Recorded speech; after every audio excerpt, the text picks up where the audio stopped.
friends, thanks for joining me for Junk Journal January. Today is day 20 and the prompt is nature.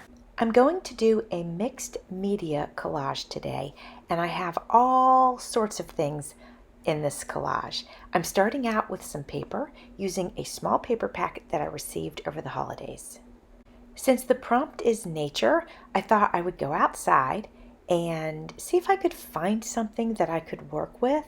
Well, I ended up pulling a piece of a fern off of one of my plants outside.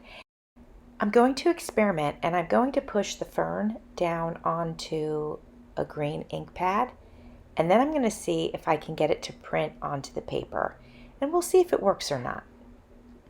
It worked a little bit, but not as good as an actual stamp would have worked, but still I think it was worth the experiment.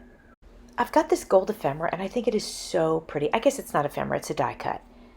But I love it, and I want it on this page. So I just have to figure out where I want to place it. I also would like to use this bird feather because it comes from nature, because it comes from a bird.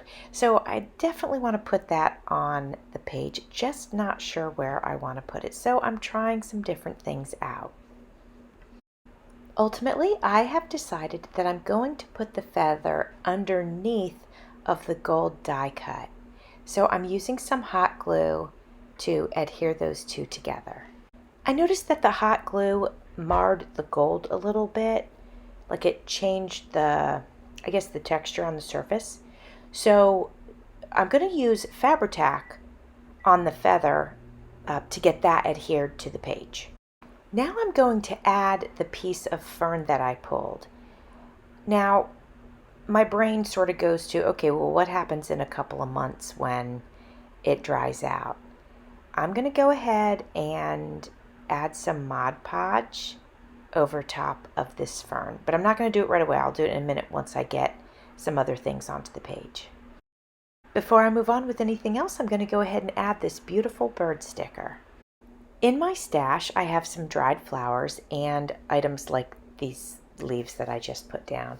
So I am going to adhere that to the page, and I'm going to use Mod Podge to do that, and then I'm going to put some Mod Podge over top of it as well. That should seal it onto the page. While I've got the Mod Podge out, I'm going to go ahead and put some over the fern. Now I'm going to add some of the pressed flowers around the gold piece that's on the page. I'm adding them using my hot glue gun, and then I'm going to go ahead and put some Mod Podge on top of those as well. I feel like this page is still missing something, so I'm adding a piece of torn fabric that has been stamped with cursive writing. I'm going to add that over top of part of the gold piece and part of the feather, and I'm just tacking down each corner with the hot glue gun. I have a really pretty yet dark colored butterfly, and I'm going to add that, and I think that sort of helps draw out the feather, so having some of those dark colors really pop on the page. Now I'm simply writing that it is day 20 and the prompt is nature. I don't think I mentioned it, so I'm going to mention it now, that Junk Journal January is hosted by Meg Journals and in collaboration with Get Messy Art. I hope you enjoyed hanging out with me while I experimented a little bit and put this page together. I wanted to mention to you that Tassel Tuesday will be coming up on the first Tuesday of February, so keep your eyes open for that collaboration as well. Thanks for watching. See you soon.